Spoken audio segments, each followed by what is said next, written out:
Good morning, brothers and sisters. The end of the matter all has been heard. Fear God and keep his commandments, for that is the whole duty of everyone. For God will bring every deed into judgment, including every secret thing, whether good or evil. Oh, no. You can keep that. It's a souvenir.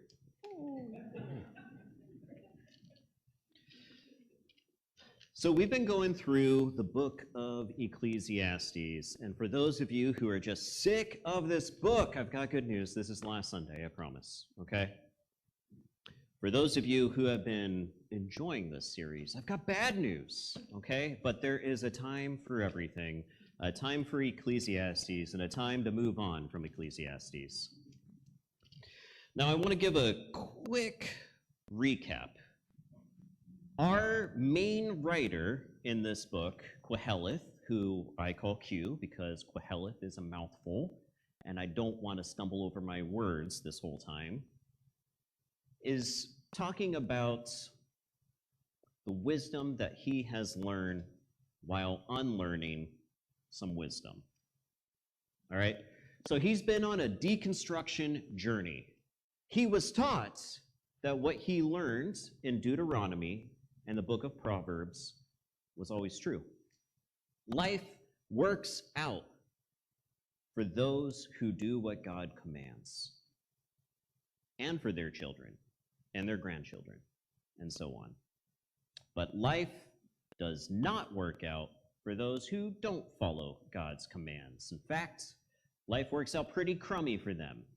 They get cursed, and so do their kids and their grandkids.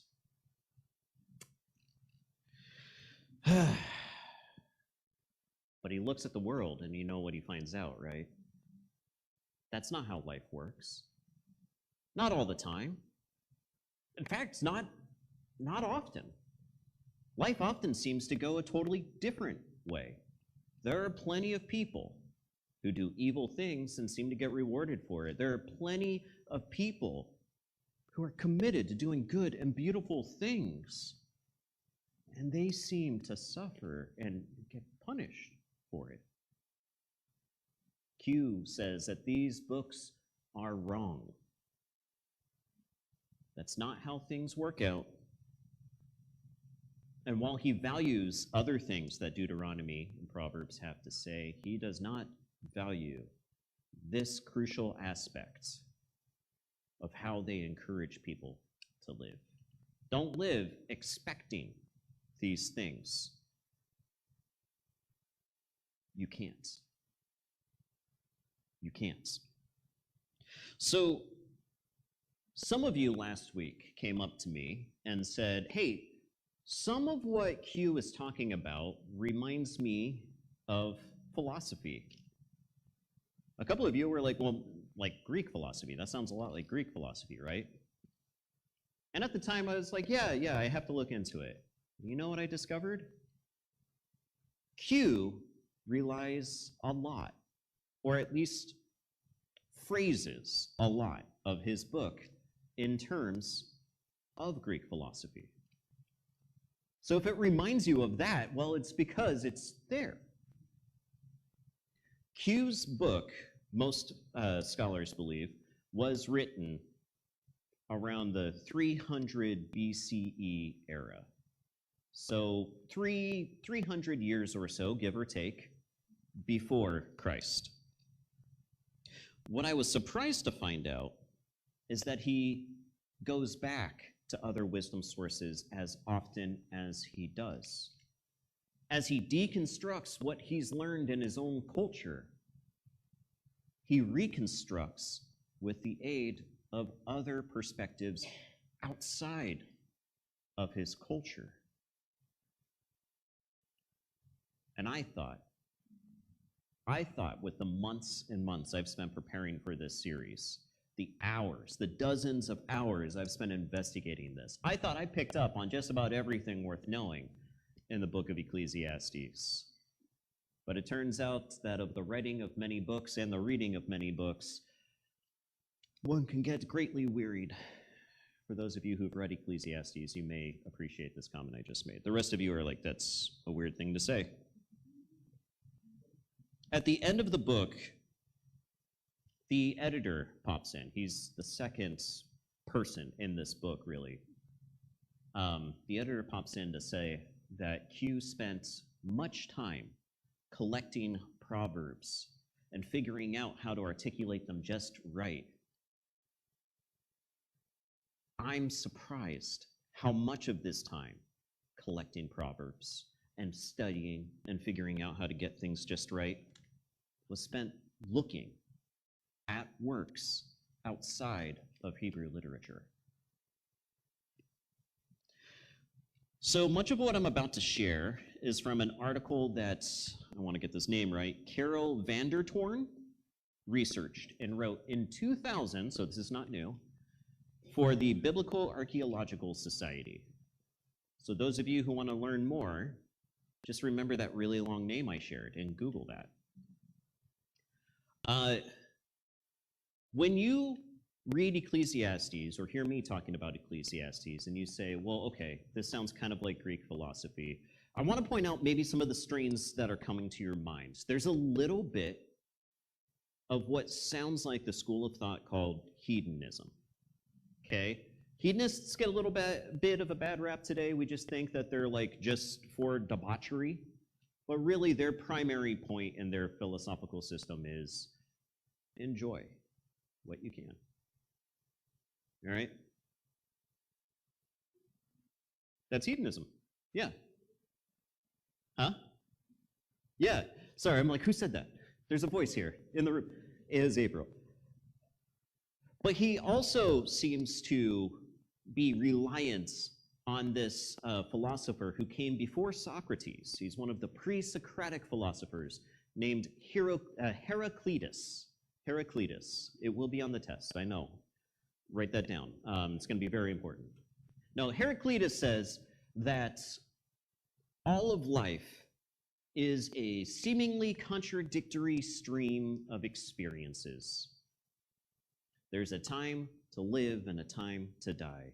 Sometimes in a single moment, you may find that one thing is true and another seemingly opposite thing is also true. And there are so many moments in our book, Ecclesiastes, where Q feels that way too. And when you investigate, when you get into the little niches of difference, that's where you find the tension, the thing he's really urging us to consider. But this next point really surprised me. He also depends on Egyptian philosophy. One of his lines is almost verbatim what a contemporary Egyptian philosopher says. I won't get into it. It's kind of a boring line, but just know it's there. But he also relies on a work written 600 years earlier by the harpers who would play music and sing at the death of pharaohs. These were often blind people in Egyptian society, and they would be devoted to the work of collecting wisdom themselves and writing music. And sometimes their music would be, the point of it would be like, hey, the afterlife is going to be really awesome.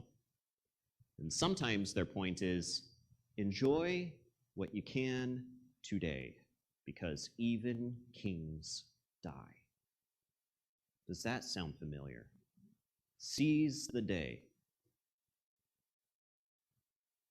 So Q is going back to Greek philosophers. He's going back to Egyptian philosophers. He's going back to ancient Egyptian poets. But here's this next thing I was completely unprepared for. Last week, I was reading the Epic of Gilgamesh, as everyone does, and I was so surprised to hear lines from Ecclesiastes in it. The Epic of Gilgamesh was written by the Sumerians on cuneiform tablets in 2100 BCE.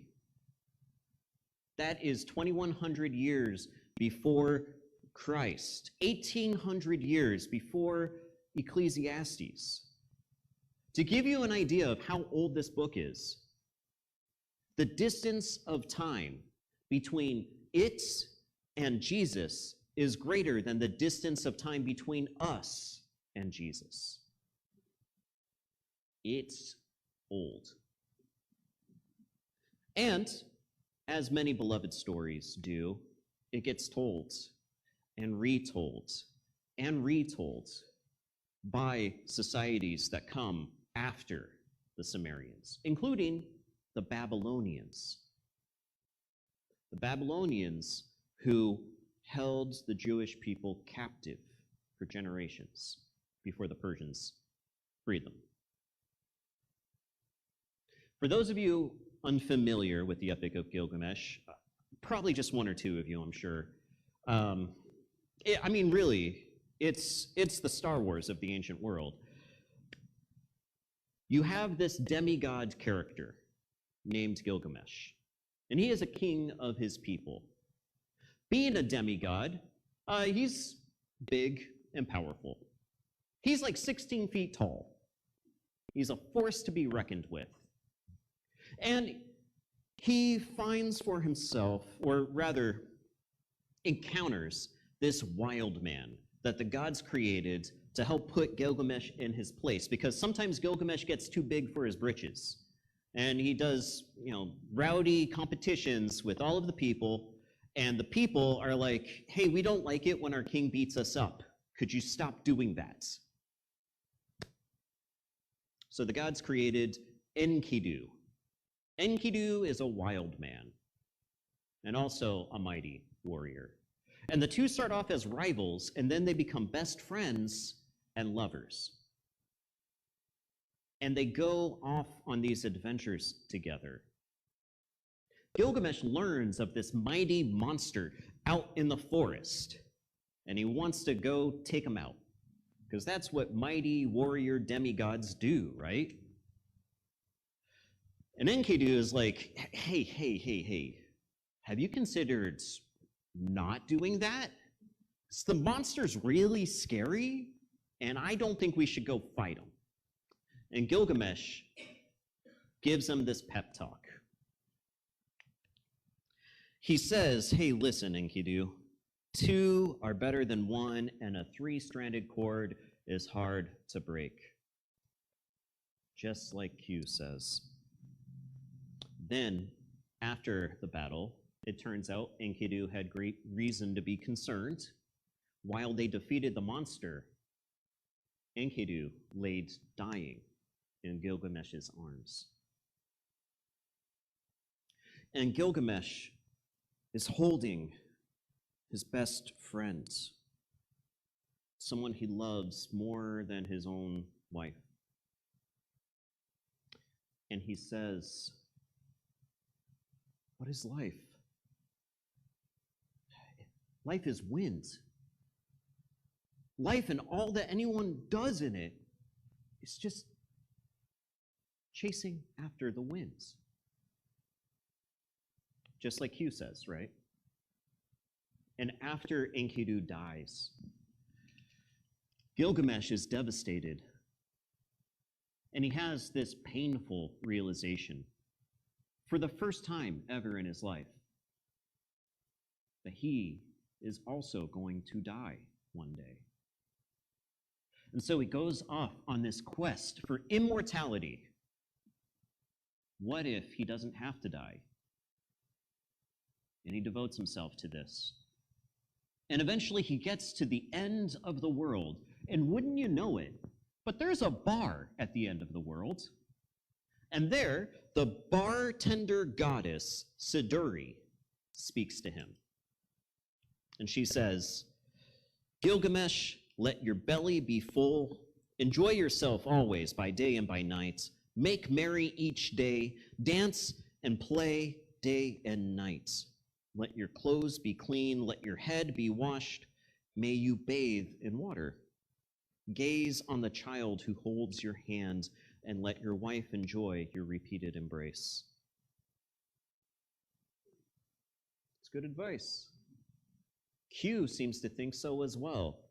He repeats sentiments so much like this 3 times in Ecclesiastes. So while Ecclesiastes is a unique book in the Bible, it is not unique for the Mediterranean or the Middle East in these ways. It echoes other wisdom from this area.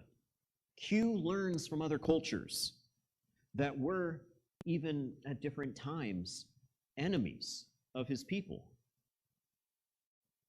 Cultures that believed in different gods than he believed in. Cultures that did not worship Israel's God.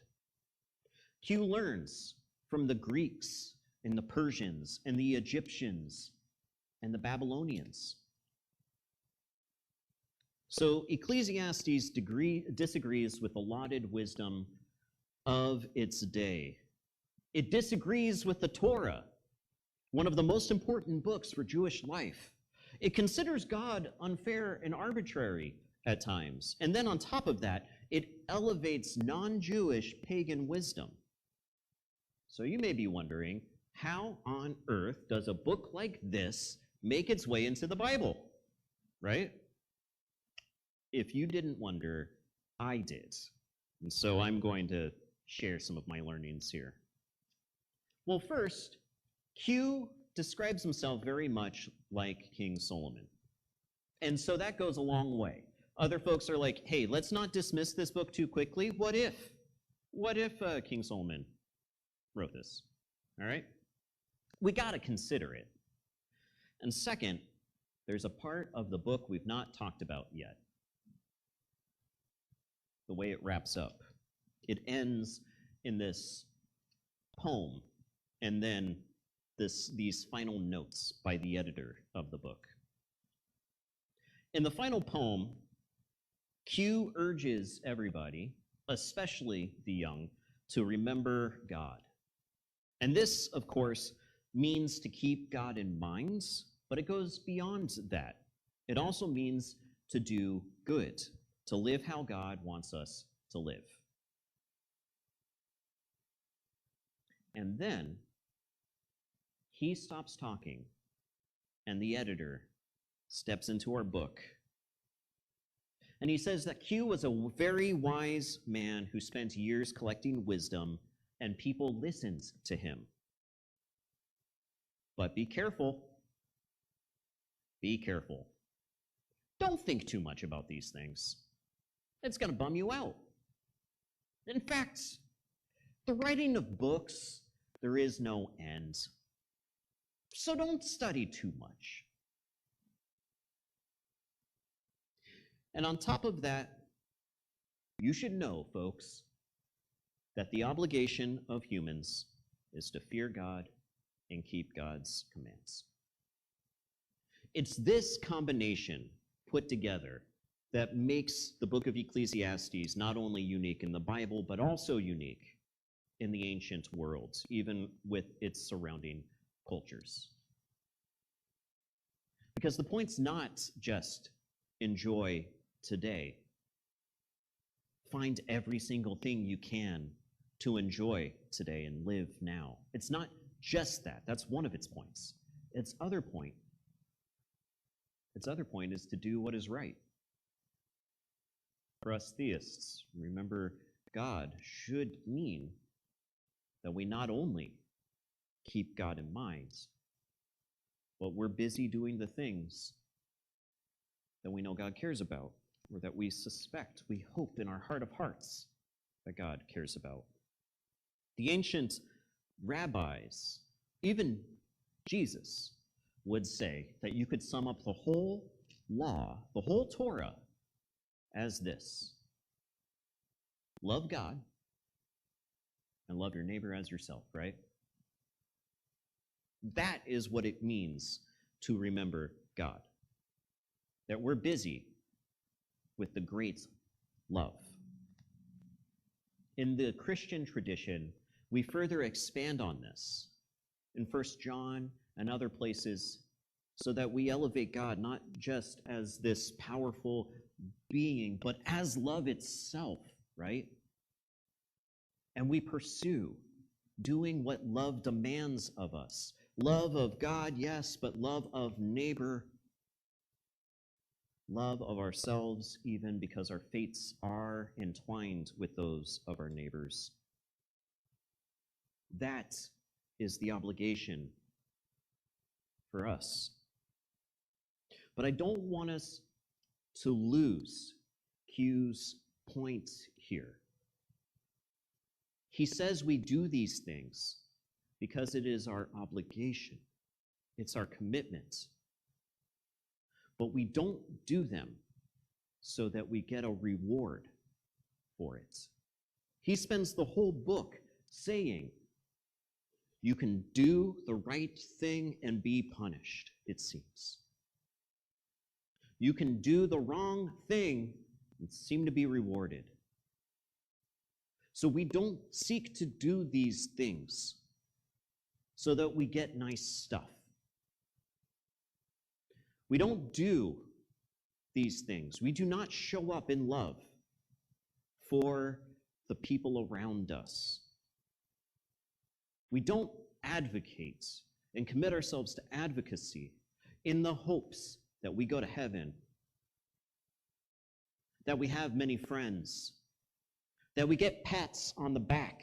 That's not why we do any of this. We are committed to love simply because it is right, simply because we care. For that is our obligation. An atheist friend was talking to me a couple of weeks ago. They were raised Christian. They went to a Bible college, a very conservative Bible college, much like I did. So sometimes we like to talk about those experiences. She shared a conversation she had with her father. She said, "Hey, I'm an atheist." And he said, "You know, if I was an atheist, I wouldn't do good things. I would just look out for myself." What restrains you? What keeps you from doing evil, selfish things? And she said, "Well, I care about people." If the only thing that keeps us committed to doing what's right is the hope of future promises, the hope of heaven, the hope of a nice reputation, or maybe a pleasant epitaph on our tombstone, I think we've lost the plot. I think our friend knows something that maybe we don't. End of the day, I hope we show up because it's right, not because we hope to get something out of it. All of this has been very helpful for my own deconstructing journey over the years. I find Ecclesiastes such a wonderful and helpful book, even though sometimes it can be a tough pill to swallow. And I hope that it's helpful for you. I hope the last few weeks have been helpful for your own life journey.